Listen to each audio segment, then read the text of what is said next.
रात होते ही वह फिर से महल के उसी बाग में पहुंची जहां वह सुनहरा तोता उसकी प्रतीक्षा कर रहा था। राजकुमारी के पहुंचते ही तोते ने कहा, राजकुमारी, इस बार तुम्हें अपने सबसे बड़े डर का सामना करना होगा। तब पद्मावती ने गहरी सांस ली और कहा, क्या करना होगा मुझे? तब तोते ने गहरी आवाज में कहा, राजकुमारी, तुम्हारे महल के पास एक पुराना कुआं है जो वर्षों से बंद है। उसी कुआं में परिलोक का एक रहस्यमयी पहरेदार रहता है। उसे देख पाना आसान नहीं, मगर अगर तुमने हिम्मत दिखाई तो परिलोक का दरवाजा तुम्हारे लिए खुल जाएगा। पद्मावती ने बिना देर किए कुएं की तरफ बढ़ना शुरू कर दिया। वो बहुत जल्द रात के अंधेरे में कुएं के पास पहुंची। कुएं के पास पहुंचते ही उसे अजीब सी ठंडक महसूस हुई। राजकुमारी जैसे ही कुएं में झांका, अचानक वहां से एक धुंधली परछाई निकली। वह धीरे धीरे आकार लेने लगी और देखते ही देखते एक ऊंचा कद वाला बहुत ही सुंदर पहरेदार का रूप में बदल गया और राजकुमारी के सामने खड़ा हो गया और बोला, तुम कौन हो? क्या तुम्हें यहाँ आने से डर नहीं लगा? तब राजकुमारी ने हिम्मत करके पूछा, हे अद्भुत परिलोक के रक्षक, क्या मैं परिलोक जा सकती हूँ? तब सैनिक का साया हंसा और बोला, राजकुमारी, मैं वह हूँ जो तुम्हारे मन में सबसे गहरे छुपे डर को जानता है। अगर तुम मुझे हरा सको तो परिलोक का दरवाजा तुम्हारे लिए खुल सकता है। राजकुमारी घबरा गई, मगर उसने खुद को संभाला और निडर होकर बोली, मैं किसी डर से नहीं डरती। तब फिर सैनिक का साया कहने लगा, तुम्हें ये पड़ाव पार करने के लिए मुझे छूना होगा। तुम छुओ, तब मैं तुम्हें दिखाऊंगा कि तुम्हारा सबसे बड़ा डर क्या है। तब राजकुमारी एक पल के लिए हिचकिचाई, मगर फिर उसने बहादुरी से आगे बढ़कर उस साय को छू लिया। तभी अचानक सब कुछ बदल गया। सबसे बड़ा डर राजकुमारी ने खुद को एक सुनसान जगह पर पाया जहां उसे अपने माता पिता की आवाजें सुनाई दी, पद्मावती, हमें छोड़कर मत जाओ। फिर उसने अपने महल के लोगों को रोते चीखते हुए देखा। वो लोग कह रहे थे, अगर तुम चली गई तो हम तुम्हें कभी वापस नहीं देख पाएंगे। राजकुमारी कांप गई। यही तो उसका सबसे बड़ा डर था, अपनों को हमेशा के लिए खो देना। लेकिन तभी उसे सूर्यकेतु का चेहरा याद आया, जिसने उससे मदद की उम्मीद लगाई थी। राजकुमारी ने सोचा कि अगर वह डर गई तो राजकुमार हमेशा के लिए इस जादू में कैद रह जाएगा। उसने आंखें बंद की और जोर से कहा, मैं अपने डर को हराकर आगे बढ़ूंगी। इतना कहते ही अचानक सब कुछ गायब हो गया। पद्मावती फिर से वो खुद को उसी कुएं के पास देखी और वह सैनिक का काला साया अब गायब हो चुका था। तभी उसके सामने जमीन पर एक नक्काशीदार दरवाजा उभर आया। ये वही रास्ता था जो परिलोक को जाता था। तभी सुनहरी तोता उसकी ओर बढ़ा और मुस्कुराकर बोला, तुमने तीनों परीक्षा पास कर ली राजकुमारी। अब तुम्हारे सामने परिलोक का दरवाजा खुल चुका है, मगर याद रखना यह सफर आसान नहीं होगा। आगे रहस्य, खतरे और जादू की एक नई दुनिया तुम्हारा इंतजार कर रही है। तब पद्मावती ने गहरी सांस ली और आगे कदम बढ़ाया और आगे बढ़कर राजकुमारी ने हिम्मत जुटाकर परिलोक का दरवाजे को छुआ और जैसे ही उसने उसे धक्का दिया, दरवाजा खुद ब खुद खुल गया। जैसे ही वो अंदर बढ़ी, उसे महसूस हुआ कि वह हवा में तैर रही है। चारों तरफ रोशनी के धागे लहराते नजर आ रहे थे। धीरे धीरे उसका शरीर हल्का होता गया और अगले ही पल उसने खुद को एक अजीबो गरीब जगह पर पाया। यह परिलोक था। चारों ओर ऊंचे ऊंचे सुनहरी और चांदी के दरख्त खड़े थे, जिनके पत्ते रोशनी से दमक रहे थे। फिजा में सुरीली आवाजें गूंज रही थी, जैसे दूर कहीं कोई परी गीत गा रही हो। हवा में गुलाबों की महक थी। तब पद्मावती ने चारों तरफ देखा। यह जगह किसी जादुई ख्वाब जैसी थी, मगर यहाँ कोई नजर नहीं आ रहा था। तभी सुनहरा तोता उसके सामने आ गया और बोला, परिलोक में तुम्हारा स्वागत है पद्मावती, मगर याद रखना, यहाँ हर चीज वैसी नहीं है जैसी दिखती है। तब राजकुमारी ने पूछा, अब हमें क्या करना होगा? तोते ने कहा, अब हमें परिलोक के महल तक पहुंचना होगा। वहां तुम्हें वह औरत मिलेगी जिसने मुझे इस जादू में कैद किया है, मगर सावधान रहना, वह कोई मामूली जादूगरनी नहीं है। तुम्हारा असली परीक्षा तो अब शुरू होगा। जैसे ही राजकुमारी पद्मावती ने अपने कदम आगे बढ़ाए, सामने एक रहस्यमयी झील प्रकट हुई, जिसका जल इतना स्वच्छ था कि उसमें पूरा आकाश मानो उतर आया हो। तभी जल में अचानक एक हलचल हुई और उस जलराशि से दो अद्भुत परियां निकली। उनके रेशमी परों से सोने की ज्योति टपक रही थी। उन्होंने एक साथ राजकुमारी की ओर देखा और मधुर स्वर में पूछा, हे अजनबी लड़की, इंसानों की दुनिया से तुम परिलोक तक कैसे पहुंच गई? क्या तुम्हें डर नहीं लगा कि तुम्हें परिलोक में चली आई? तब राजकुमारी ने निडरता से उत्तर दिया, मैं परिलोक के शहजादे सूर्यकेतु को उसकी बंदी गृह से मुक्त कराने आई हूँ। ये सुनकर परियां एक दूसरे की ओर आश्चर्य से देखा। फिर उनमें से एक गंभीर स्वर में बोली, यदि तुम सूर्यकेतु का जादू को तोड़ना चाहती हो तो तुम्हें परियों की रानी से अनुमति लेनी होगी। तब पद्मावती ने पूछा, क्या वो इतना कठिन है? तभी दूसरी परी ने कहा, क्योंकि इस जादू को बनाने वाली और राजकुमार को कैद करने वाली बहुत भयानक जादूगरनी कांचन माया है। कांचन माया, यह नाम पहली बार पद्मावती ने सुना था, पर नाम सुनते ही उसकी देह में एक सिहरन सी दौड़ गई, जैसे कोई पुरानी चेतावनी फिर जीवंत हो उठी हो। परियों ने बताया, कांचन माया का महल त्रिलोक के सबसे अंधकारमय वन के मध्य स्थित है, जहाँ तक कोई भी नहीं पहुँचा, और जो पहुँचा वह कभी लौटा नहीं। अगर तुम्हें सूर्य केतु को बचाना है तो तुम्हें उस महल तक पहुँचना ही होगा, पर याद रहे उस जादूगरनी को तुम्हारे आगमन की भनक पहले ही लग चुकी है। यह कहकर परियां मौन हो गईं। पद्मावती ने संकल्प भरे स्वर में कहा, चाहे राह कितनी ही भयावह क्यों ना हो, मैं यह यात्रा अधूरी नहीं छोड़ूंगी। उसकी यह बात सुन सुनहरी तोता हल्की मुस्कान के साथ बोला, अब तुम्हारे लिए लौटने का कोई मार्ग शेष नहीं रहा पद्मावती।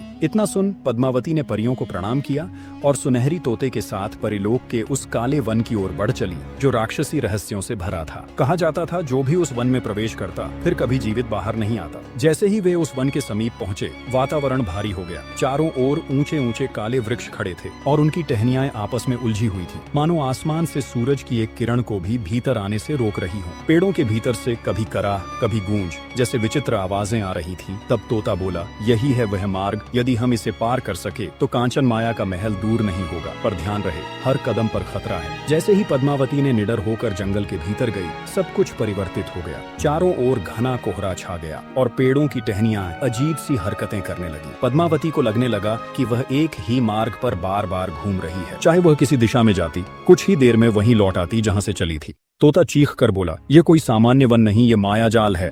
तब पद्मावती घबरा गई और बोली, तो हम बाहर कैसे निकलेंगे? तोता अब गंभीर हो उठा। उसकी सुनहरी आंखों में गहराई थी। हमें अपने हृदय की ज्योति पर भरोसा करना होगा। यह जंगल तुम्हारे भय से शक्ति प्राप्त करता है। अगर तुमने इसे दिखा दिया कि तुम निर्बल हो तो यह तुम्हें कभी मुक्त नहीं करेगा। तब पद्मावती ने गहरी सांस ली, आंखें बंद कर लीं और स्वयं को याद दिलाया वह क्यों आई थी। उसने अपने भय को त्यागा और अपने दृढ़ संकल्प को अपनाया। तभी कोहरा धीरे धीरे हटने लगा। सामने एक पत्थर की पगडंडी प्रकट हुई, जिस पगडंडी पर राजकुमारी पद्मावती और वह दिव्य तोता बढ़ते जा रहे थे। वह अब धीरे धीरे उन्हें उस रहस्य लोक की गहराइयों में ले जा रही थी। हवा अब पहले से भी अधिक भारी हो चली थी। तुम कभी भी कांचन माया को पराजित नहीं कर पाओगी। पद्मावती का मन एक पल को कांप उठा। उसने झिझकते हुए पीछे देखा, पर वहाँ कुछ नहीं था। तब तोते ने सख्त लहजे में चेतावनी दी, राजकुमारी, इन सब चीजों पर ध्यान मत देना। यह कांचन माया की माया है, जो तुम्हारे मन में भ्रम और भय भरना चाहती है। तब पद्मावती ने अपने सिर को झटका और दृढ़ता के साथ फिर आगे बढ़ चली। मगर तभी उसके सामने एक ऊंची भयावह परछाई आकार लेने लगी। वह काली आकृति धुएं सी लहराती हुई उठी और उसकी आंखें चमकने लगीं। वह गुस्से में बोली, तुझे आगे बढ़ने की अनुमति नहीं है, इंसानी लड़की। तब राजकुमारी हाथ दिखाते हुए बोली, मैं यहाँ किसी से इजाजत लेने नहीं आई, मैं तो अपनी तकदीर पूरी करने आई हूँ। उसने अपने जादुई मोती को कसकर पकड़ा और उसी क्षण वह मोती तेज प्रकाश से चमक उठा। रोशनी की मार से वह काली परछाई तड़प उठी, एक चीख के साथ हवा में घुल गई और जंगल एकदम शांत हो गया। तोते ने गहरी सांस ली और कहा, अब जल्दी करना होगा, कांचन माया को हमारी आहट लग चुकी है। पद्मावती ने सिर हिलाया और तेजी से कदम बढ़ाए। अब उनके सामने एक अंतिम मोड़ था और फिर कांचन माया का महल। जैसे ही पद्मावती और सुनहरी तोता उस घने जंगल से बाहर निकले, एक विशाल मैदान उनके सामने खुला और वहां खड़ा था एक भव्य भयानक काले पत्थरों से बना महल, जिसकी मीनारें आकाश को चीर रही थीं। महल की दीवारों पर अजीब सी लाल रोशनी लहरा रही थी, मानो खून से रंगी कोई चेतावनी। तोते ने धीरे से कहा, यह है कांचन माया का महल, अब हर कदम सावधानी से रखना होगा। पद्मावती ने गहरी सांस ली और आगे बढ़ी। जैसे ही उन्होंने महल के दरवाजे के पास कदम रखा, वह दरवाजा बिना छुए अपने आप चरमराता हुआ खुल गया। भीतर अंधकार गहरा होता जा रहा था। वे अंदर घुसे ही थे कि दरवाजा जोर की आवाज के साथ बंद हो गया। अब वे एक भूल भुलैया में थे। दीवारों पर जल रही मशालें हल्की हल्की रोशनी दे रही थीं, पर वह रोशनी भी एक मायावी सा आभास दे रही थी। हर दालान एक जैसे लग रहे थे, हर मोड़ पर धोखा प्रतीत होता था। तोते ने धीरे से फुसफुसाया, ये कोई सामान्य महल नहीं, यह एक जादुई भूल भुलैया है। अगर हम एक बार गलत दिशा में मुड़ गए तो यहाँ सदा के लिए खो जाएंगे। पद्मावती ने तुरंत अपनी जेब से वह जादुई मोती निकाला। मोती ने हल्की नीली चमक दी और तभी एक पत्थर की दीवार पर नीला प्रकाश झिलमिलाने लगा, मानो कह रहा हो, यही है असली मार्ग। तब यह देखते हुए राजकुमारी पद्मावती ने कहा, हमें इसी रास्ते पर चलना होगा। दोनों उस दिशा में तेजी से बढ़े, मगर कुछ ही कदमों बाद एक औरत आगे आकर उनके मार्ग में खड़ी हुई। वह औरत काले लिबास में लिपटी थी, उसकी आंखें लाल ज्वाला सी चमक रही थीं और न जाने क्या अनहोनी सूचित कर रहे थे। उसने गूंजती हुई आवाज में कहा, तो तुम यहाँ तक पहुँच ही गई। लेकिन राजकुमारी पद्मावती रुकी नहीं। उसने दृढ़ स्वर में कहा, मैं सूर्य केतु को मुक्त कराने आई हूँ, हट जाओ मेरे रास्ते से। तब औरत हंसी और वह बोली, क्या तुझे लगता है कि वह अब भी तेरा इंतजार कर रहा होगा? फिर उसने अपनी उंगलियां चटकाईं और उसी क्षण हवा में एक धुंधली छवि उभर आई। पद्मावती ने देखा कि सूर्य केतु एक भव्य सिंहासन पर बैठा है और सिंहासन पर बैठे सूर्य केतु के चारों ओर अप्सराओं जैसी सुंदर परियां उसकी सेवा में लगी हुई है। वह हंस रहा था, आनंद में था, जैसे कि उसे कोई चिंता न हो। तब कांचन माया बोली, देखो वह आराम से जी रहा है, उसे तुम्हारी जरूरत नहीं। यह देखकर राजकुमारी का हृदय कांप उठा, उसके पैरों तले जमीन जैसे डगमगाने लगी। उसने दबी आवाज में कहा, नहीं, यह झूठ है। तब सुनहरी तोते ने उसके कान के पास आकर फुसफुसाया, ध्यान मत देना राजकुमारी, यह धोखा है। रानी कांचन माया चाहती है कि तुम भ्रम में पड़कर हार मान लो। तब राजकुमारी ने अपनी आंखें मूंद ली, सांस को स्थिर किया और अपने जादुई मोती को दृढ़ता से पकड़ लिया। उसी क्षण मोती से तेज सुनहरी ज्योति फूटी और वह भ्रमित छवि चकनाचूर हो गई। राजकुमारी ने गुस्से में गरज कर कहा, तेरी ये चालें अब नहीं चलेंगी। तब कांचन माया ने एक चीख मारी और धुएं में बदलकर विलीन हो गई। अब रास्ता सीधा था। दोनों तेजी से आगे बढ़े और पहुंच गए एक विशाल सुनहरे द्वार के सामने।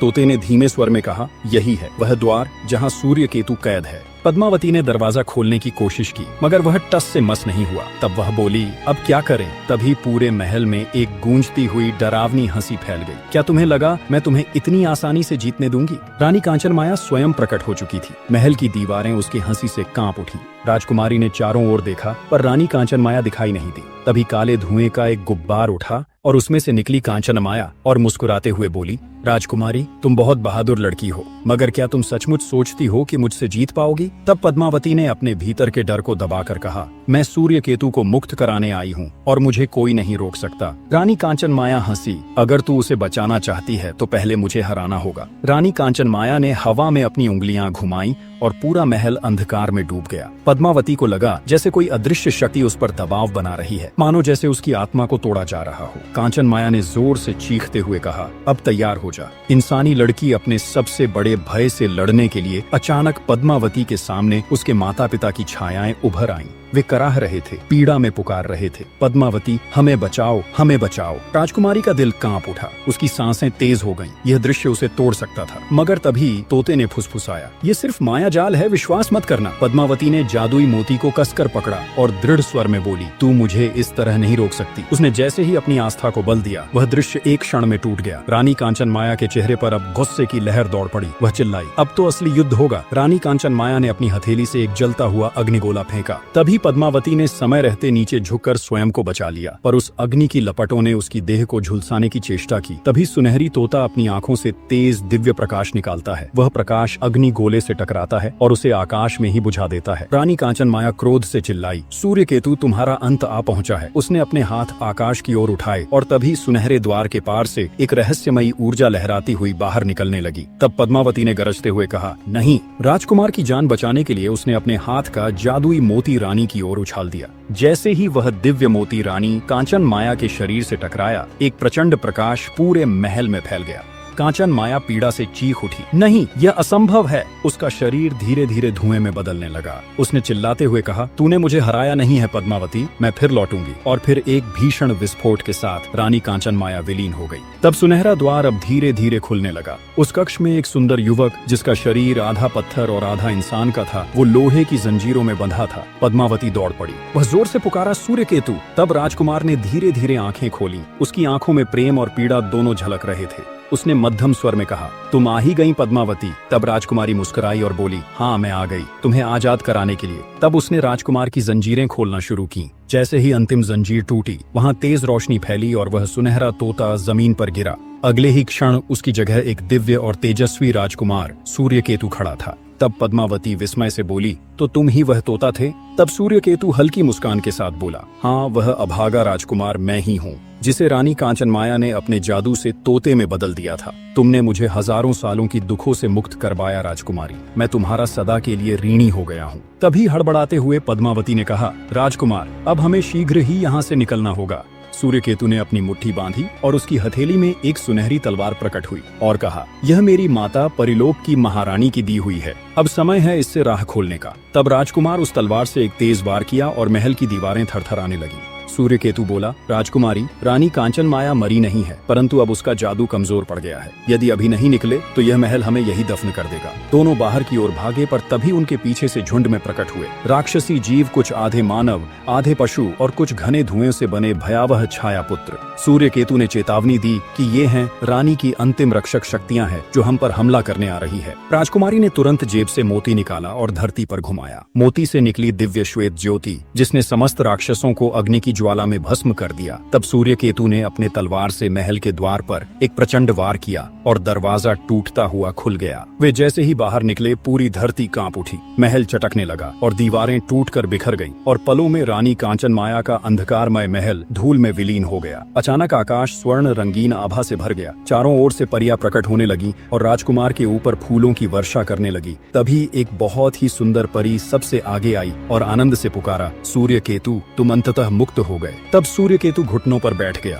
हाँ माता जी, मैं मुक्त हो गया। और तब पद्मावती समझी यह और कोई नहीं, परिलोक की महारानी और सूर्य केतु की माता है। महारानी ने राजकुमारी का हाथ थामा और बोली, अब तुम भी हमारे परिलोक की राजकुमारी बन सकती हो। तुम्हारे लिए एक दिव्य महल तैयार होगा और परियों के जैसे तुमको भी सम्मान दिया जाएगा। तब पद्मावती कुछ क्षण मौन रही, फिर धीरे से कहा, मगर मेरे माता पिता, वे अब भी मेरी राह देख रहे होंगे। सूर्य केतु ने उसकी ओर देखा, यदि तुम चाहो तो मैं तुम्हारे साथ चल सकता हूँ तुम्हारी दुनिया में। तब पद्मावती के भीतर उथल पुथल मची। एक ओर था परिलोक का जादुई संसार, प्रेम और सम्मान, दूसरी ओर था उसके माता पिता का स्नेह और पृथ्वी की साधारण सजीव दुनिया। एक ओर राजकुमारी के सामने था परिलोक का वैभव, जहाँ उसे शाही जीवन और चमत्कारी शक्तियाँ मिल सकती थी, और दूसरी ओर वे माता पिता जिन्होंने उसे नाजों से पाला था, जिनकी आंखों में उसके लिए अनगिनत सपने पलते थे। तब राजकुमार सूर्य केतु ने उसकी उलझन को भांप लिया। उसने एक सौम्य मुस्कान के साथ कहा, यह निर्णय सरल नहीं है राजकुमारी पद्मावती, परंतु तुम्हें वही करना चाहिए जो तुम्हारा हृदय उचित माने। तभी परिलोक की महारानी आगे आई और स्नेहपूर्वक बोली, यदि तुम चाहो तो मैं तुम्हें एक जादुई दृश्य दिखा सकती हूँ, जिससे तुम अपने माता पिता से मिल सकोगी, और उसके बाद यदि तुम लौटना चाहो तो परिलोक का द्वार तुम्हारे लिए सदा खुला रहेगा। पद्मावती की आंखों में आशा की चमक आ गई। उसने कहा, क्या यह संभव है? तब परिरानी ने अपना हाथ हवा में घुमाया और वहाँ एक झिलमिलाता दर्पण प्रकट हुआ।